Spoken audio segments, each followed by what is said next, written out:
ప్రతిపక్ష హోదా కూడా లేనటువంటి ప్రతిపక్ష పార్టీ నాయకుడి గురించి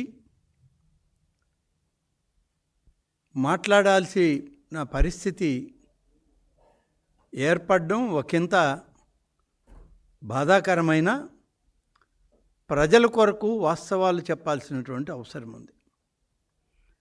ఈరోజు ప్రతిపక్ష నాయకుని యొక్క పరిస్థితి ఎలా ఉంది అంటే, దొంగే దొంగ దొంగ అంటూ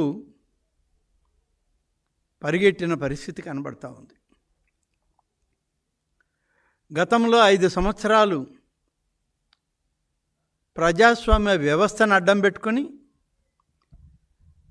ప్రజల యొక్క తీర్పుని అగౌరవపరిచే విధంగా